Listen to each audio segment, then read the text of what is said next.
늘 하는 말이지만 박수를 치려면 크게. 다시 한번 그럼 크게 치고. 네. 사람은 작아도 박수는 크게. 감사합니다. 기도하겠습니다. 우리 예수의 이름 영광 받아옵소서. 우리의 삶의 중심이요 참된 한마디의 고백일 때에 그 이름만 빛나게 하시고 그 이름 앞에 주의 영광 다 드러나게 하사 그 영광의 빛 아래 살아가게 하여 주옵소서. 그 이름 고백하는 입술에 참으로 그 이름의 능력이 임하게 하시고 그 이름 붙잡고 살아갈 때 믿음 안에 승리케 하여 주시옵소서. 찬양대가 온 마음을 다하여 주의 이름 찬양할 때에 예수 이름 높일 때에 주님 영광 받으시고 우리에게 약속한 은혜가 임하게 하시되 참으로 듣는 모든 성도들에게 동일한 은혜를 허락하여 주시옵소서.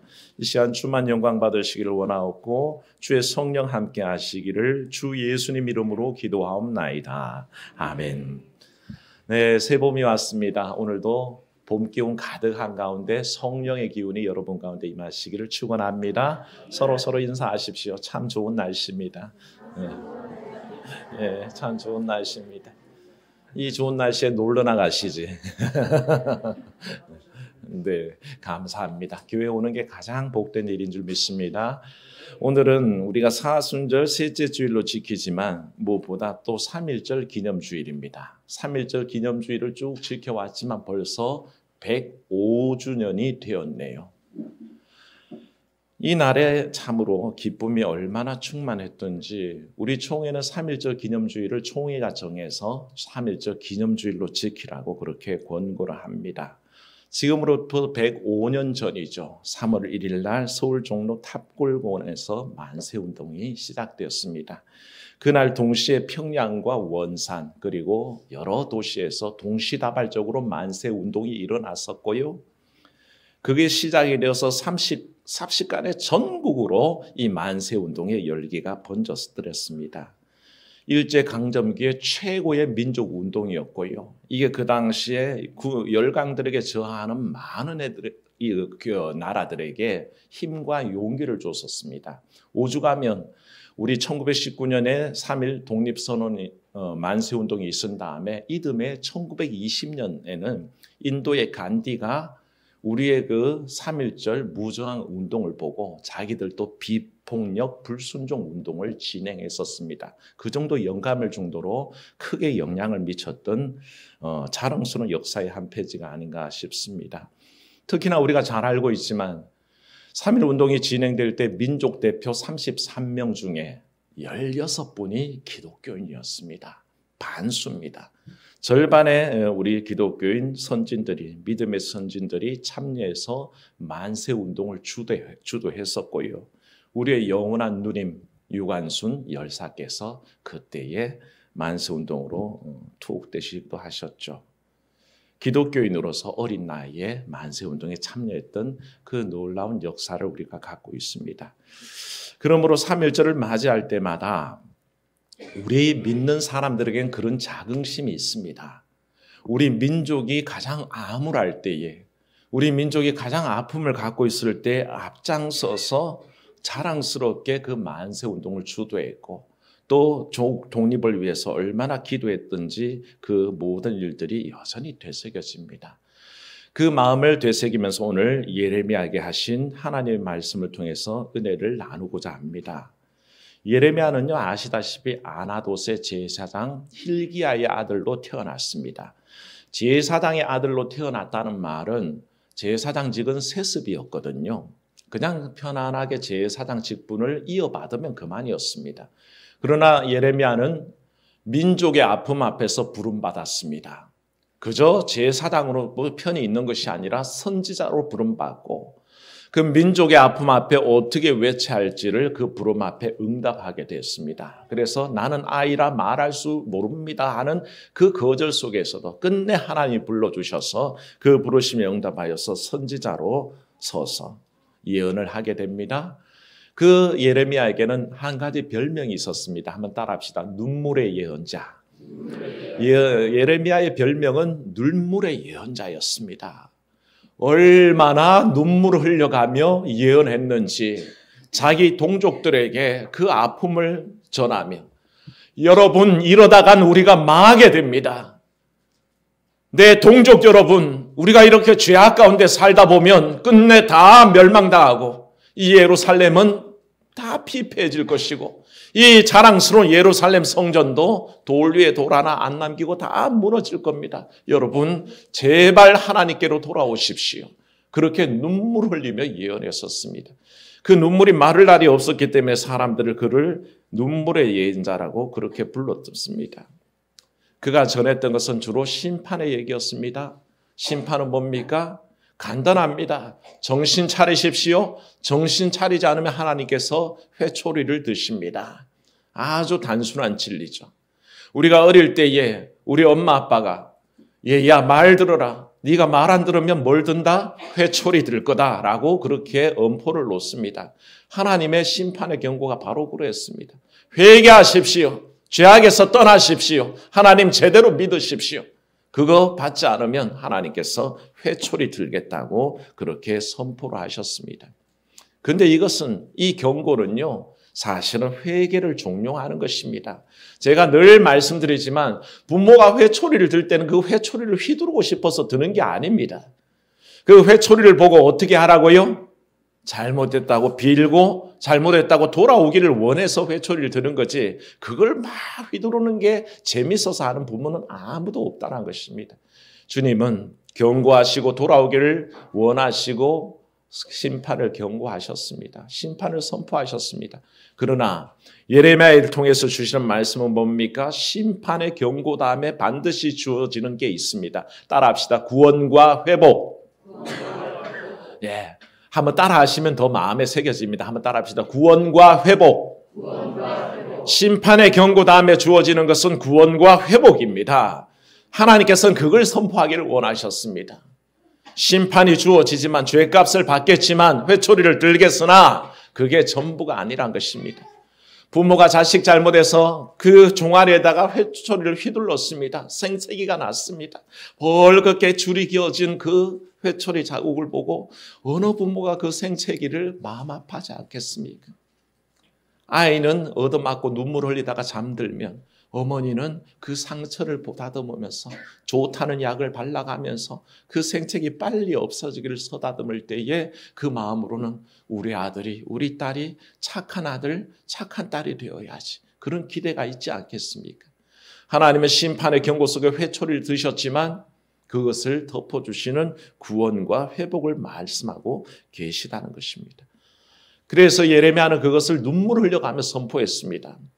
우리가 정신 안 차리면 하나님은 심판하십니다. 그러나 여러분 심판 다음에는 구원과 회복이 있습니다. 이 말을 선포했지만 사람들이 듣질 않습니다. 그리고 이해하지 못했던 동족들이 그를 시위대 뜰에다가 가둬버립니다. 감옥에 집어넣어 버렸던 거죠. 그 감옥 속에서 예레미야가 하나님의 음성을 듣습니다. 오늘 말씀 속에 나와 있는 3절의 말씀입니다. 너는 내게 부르짖어라. 내가 응답하겠고 그게 주의 음성입니다. 너는 내게 부르짖으라. 내가 응답하겠고 내가 알지 못하는 크고 은밀한 일을 내게 보이리라. 그게 하나님의 약속인 줄 믿습니다. 하나님의 첫 번째 권고는 부르짖으란 것입니다. 예레미야는 부르짖을 수밖에 없었습니다. 조국의 암울한 미래를 그 심판을 부르짖었습니다. 여러분 정신 차리십시오 하고 부르짖었습니다. 하나님 앞에 부르짖기를 하나님 우리가 제발 우리에게 임한 이 심판이 물러가게 해 주십시오. 우리가 어떻게 하든 정신 차리겠으니 이 심판이 유예되게 해 주십시오. 그렇게 부르짖지 않았겠습니까? 눈물을 흘리며 부르짖어야 했고 눈물을 삼키며 부르짖어야 했습니다. 이 부르짖음에 대하여 하나님은 뭐라고 하십니까? 내게 부르짖으라 하셨던 그 하나님은 분명한 어조로 말씀하시기를 그 부르짖음에 뭐 하신다? 응답하신다라고 얘기하셨습니다. 우리의 부르짖음이, 우리의 기도가, 우리의 간구가 그저 다 없어질 것 같습니까? 절대 아닙니다. 하나님은 응답하실 줄로 믿습니다. 내가 간절함으로 부르짖을수록 하나님은 거기에 대해서 응답하시는 분이란 것입니다. 왜 그럴까요? 2절 보십시오. 어떤 하나님이십니까? 이 일을 행하시는 하나님이요. 또한 그것을 만들고 성취하시는 하나님이란 것입니다. 여러분의 삶을 계획하시는 하나님을 믿으시기를 축원합니다. 하나님의 손아귀에 있습니다. 여러분 착각하지 마십시오. 여러분의 인생을 주관하시고 계획하시고 섭리하시는 분은 하나님이십니다. 하나님의 손안에 붙들림 받고 있어서 그 일을 행하시는 하나님이시요, 그 일을 만들고 성취하시는 하나님입니다. 이스라엘의 유다의 역사 속에 하나님의 계획을 갖고 계시다고요? 당연합니다. 그렇다면 우리 한민족의 역사 속에 하나님의 계획이 있으실까요? 당연히 있습니다. 그럼 여러분의 삶에 하나님의 계획이 있으실까요? 당연히 있습니다. 믿으시기를 축원합니다. 하나님의 계획 속에 있습니다. 하나님께서 작정하시고 우리의 삶을 만드시고 행하시고 그것을 성취해 가시는 하나님입니다. 그 하나님을 신뢰하고 의지할 때 하나님의 응답이 있을 줄로 믿습니다. 하나님은 부르짖으라 응답하겠다 약속하셨습니다. 뭐라고 응답하셨습니까? 크고 놀라운, 크고 은밀한 일을 보여주신다고 하셨습니다. 그 이야기가 사실 뒤에 나옵니다만, 사실은 주께서 부르짖으라 하신 대로 예레미야가 조국의 운명을 걸고 부르짖을 수밖에 없었습니다. 우리 민족은 어떻습니까? 105년 전에 예레미야의 그 부르짖음이 오늘 우리의 귀에 대한독립 만세로 그 외침으로 그 부르짖음으로 들리는 이유는 뭘까요? 나라가 일제 멸망당했습니다. 예레미야는 멸망을 예고하고 선포했지만 우리는 사실 이미 나라가 일제 멸망당했습니다. 그때 백성들이 할 수 있는 일은 외치는 것밖에 없었습니다. 만국 열방을 향해서 우리 조선은 자주 독립국가입니다 하고 외쳐야 했습니다. 우리를 내려다보시는 하나님을 향하여 대한독립 만세를 외치며 하나님의 은혜가 임하기를 간구했었습니다. 그 부르짖음이 오늘 우리의 귀에 들립니다. 수많은 교회들과 교회의 지도자들, 성도들이 함께 만세운동에 참여했습니다. 교회 조직을 이용해서요, 전국적인 네트워크를 가지고 만세운동을 조직하는 일에 교회가 앞장섰었습니다. 제대로 된 인쇄소가 별로 없으니까 교회마다 주보 만들던 등기, 그냥 그걸 철필로 끌고 사는 그걸 가지고 기미 독립선언서를 무한으로 그냥 잉크 묻혀가며 복사했습니다. 태극기를 인쇄하는 데가 어디 있었겠습니까? 일일이 모여서 손그림으로 그려가면서 그렇게 태극기를 수북히 쌓아서 만세운동을 준비했었습니다. 그 모든 간절한 염원을 담아서 참으로 김일현 3월 1일 그 정오에 조국 대한민국이 자주 독립국임을 만방에 선언하며 하나님 앞에 기도를 올려드리며 그렇게 만세운동에 참여했었습니다.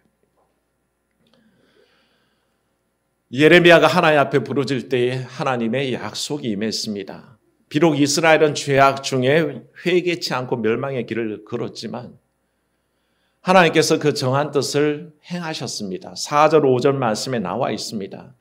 하나님께서 그 진노하심 가운데 그 얼굴을 이스라엘에게서 가려버리시고 하나님께서 행하신 일이 이렇습니다. 무리가 이 성읍의 가옥과 유다 왕궁을 헐어서 갈대아인의 참호와 칼을 대항하여 싸우려 하였으나 내가 나의 노여움과 분함으로 그들을 죽이고 그들의 시체로 이 성을 치우게 하였나니 이는 그들의 모든 악행으로 말미암아 나의 얼굴을 가려 이 성을 돌아보지 아니하였습니다. 하나님의 진노가 임해서 예루살렘이 멸망했습니다. 예루살렘 성전이 다 무너졌습니다. 그렇게 남유다는 멸망했고 바벨론 포로 70년이 시작되었습니다. 우리의 일제강점기는 36년이지만 바벨론 포로기는 70년에 이르렀습니다. 근데 이것이 끝이 아니란 것입니다. 이 뒤에 주어질 것들이 너무나 놀라웠습니다. 하나님의 심판의 경고 뒤에는 뭐가 있다고요? 구원과 회복이 있다고 선언하셨지 않습니까? 예레미야를 통해서 부르짖었던 그것, 심판이 임할 것이다. 그러나 심판 뒤에 구원과 회복이 있을 것이다. 그 크고 놀라운 은밀한 일이 일어납니다. 그 음성 들으십시오. 6절에서 하나님께서 말씀하십니다. 그러나 보라, 그러나 내가 이 성읍을 치료하며 고쳐 나게 하고 평안과 진실이 풍성함을 나타낼 것이며 내가 유다의 포로와 이스라엘의 포로를 돌아오게 하여 그들의 처음과 같이 세울 것이며 이게 끝이 아닙니다. 8절 계속 보십시오.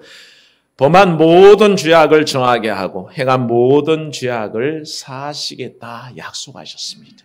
하나님의 약속 믿으시기를 축원합니다. 하나님께서 심판하셨으나 버려두시지 않으셨습니다. 회초리를 드셨으나 그 상처기를 내버려 두지 않으셨습니다.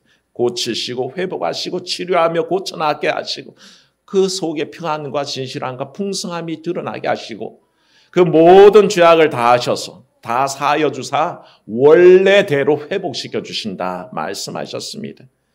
그 회복하시는 땅의 모습이 어떻습니까? 성경 펴신 분들은 오늘 본문으로 읽지 않았지만 10절, 11절 말씀으로 되어 있는 아주 긴 본문이 있습니다. 찾으신 분들은 한번 읽어볼까요? 여호와께서 시작. 여호와께서 이와 같이 말씀하시니라. 너희가 가리켜 말하기를 황폐하여 사람도 없고 짐승도 없다 하던 여기 곧 황폐하여 사람도 없고 주민도 없고 짐승도 없던 유다 성읍들과 예루살렘 거리에서 즐거워하는 소리, 기뻐하는 소리, 신랑의 소리, 신부의 소리와 및 만군의 여호와께 감사하라. 여호와는 선하시니 그 인자하심이 영원하다 하는 소리와 여호와의 성전에 감사제를 드리는 자들의 소리가 다시 들리리니 이는 내가 이 땅의 포로를 돌려보내어 지난 날처럼 되게 할 것임이라. 여호와의 말씀이니라. 아멘. 놀라운 선포입니다. 폐허가 된 곳에서 다 버려진 땅, 아무런 꿈도 없고 희망도 없고 소망도 없는 그 땅이 원래대로 회복된다 하셨습니다. 이 말씀 마음에 품으십시오. 일제강점기에 우리 한국교회가 일제치하의 교회들이 얼마나 이 말씀 소망을 두고 품고 기도했는지 모릅니다. 하나님, 이 자유 없는 땅이 회복되게 하옵소서. 이 일제에 망한 이 땅이 회복되게 하옵소서. 그렇게 마음에 품고 기도했었습니다. 그 모든 기도가 어땠습니까? 바벨론 포로가 지나고 하나님께서 모든 백성들을 다 돌아오게 하신 것처럼 하나님께서는 우리에게 해방의 기쁨 주신 줄로 믿습니다. 그게 기도의 결과입니다. 온 민족이 뜨겁게 하나님 앞에 외쳤습니다. 믿고 기도한 사람이 있는가 하면 어떤 이는 자기의 그 외침이 무슨 의미인지 모르지만 그 부르짖는 소리를 하나님께서는 들어 아셨습니다. 그래서 우리의 민족을 보살펴 주셨던 거죠. 그 부르짖음이 있고 26년의 세월이 딱 지나서 마침내 1945년 8일로 그 광복의 기쁨을 맛보게 하셨습니다. 그 감사와 기쁨이 얼마나 컸겠습니까? 그 기쁨을 예레미야는 시편의 한 구절을 그대로 자주 반복되는 얘기입니다. 여호와는 선하시니 그 인자하심이 영원하다 하는 이 찬송의 문구가 그대로 드러난 겁니다. 사랑하는 여러분, 우리는 말씀 가운데 심판과 구원과 회복을 선포했던 예레미야를 보게 됩니다. 그 모양을 통해서 이스라엘을 회복하신 그 모양을 통해서 그대로 목이 터져라 외쳤던 대한독립 만세의 놀라운 부르짖음이 결국에는 우리 민족 가운데에 해방이 선물처럼 주어진 역사의 경험 앞으로 인도합니다. 그렇다면 여러분 어떻습니까? 과거 이스라엘의 역사만 보시겠습니까? 우리의 105년 전의 역사만 보고 계시겠습니까? 아니면 오늘날 여러분의 부르짖음을 듣는 하나님을 만나시겠습니까? 사랑하는 여러분, 오늘 여러분 부르짖음에 응답하시는 주님 만나시기를 축원합니다. 역사의 암울함 속에, 유다의 암울한 역사 속에 예레미야가 부르짖고 우리 민족의 암흑 속에 우리 선진들이 부르짖었습니다. 그렇다면 오늘 우리에게 주어진 암흑 속에는 여러분 무엇을 아시겠습니까? 부르짖는 여러분 되시기를 축원합니다. 그때 하나님께서는 응답하신다고 약속하셨습니다. 참으로 그 약속대로 오늘 내가 처해 있는 수많은 어려움 중에 하나님은 함께 하실 것이요. 내가 둘러싸인 모든 참으로 억압의 구조 속에 여러분을 해방시킬 줄로 믿습니다. 건강히 여러분을 올졸라 매면요 기도하십시오. 부르짖으십시오. 하나님 나를 자유케 하옵소서. 이 질병 가운데 자유케 하옵소서. 부르짖을 때 하나님은 응답하실 줄로 믿습니다. 만약에 물질의 문제가 여러분을 너무 힘들게 올가매고 있으면 부르짖으십시오. 하나님 해방시켜 주시옵소서. 그 음성에 그 부르짖음에 주께서는 응답하실 줄로 믿습니다. 주님께서는 그게 주의 뜻입니다. 우리를 깨끗게 하시고 우리를 회복시키시고 우리를 온전케 하시는 게 바로 하나님의 뜻입니다. 그 하나님의 음성을 오늘 들으시기를 주의 이름으로 축원합니다.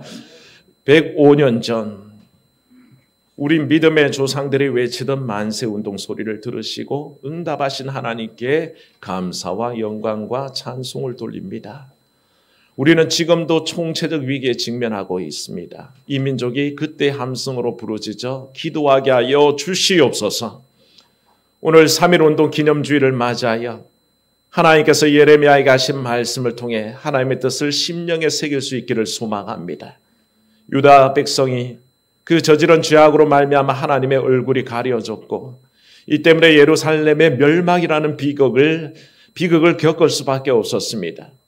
회개하지 않으면 언약 백성이라도 불같은 노염으로 심판하시는 하나님을 보게 하시고 그러나 하나님의 심판이 아무리 엄중해도 하나님의 긍휼하심과 자비하심이 영원히 사라지지는 않는다는 것을 깨닫고 오늘도 그 자비하심 앞에 엎드려오니 주님께서 우리의 마음을 받아 주시옵소서. 하나님의 회복과 구원의 약속을 바라봅니다. 참으로 역사 속에 임하셨던 주의 약속이 그 남유다에 임하셨던 약속이 일제강점기에 우리에게 참으로 임하셨던 그 약속이 오늘 현실의 우리의 삶에도 임하는 역사를 허락하여 주시옵소서. 역사를 주관하시는 주 예수님 이름으로 기도하옵나이다. 아멘.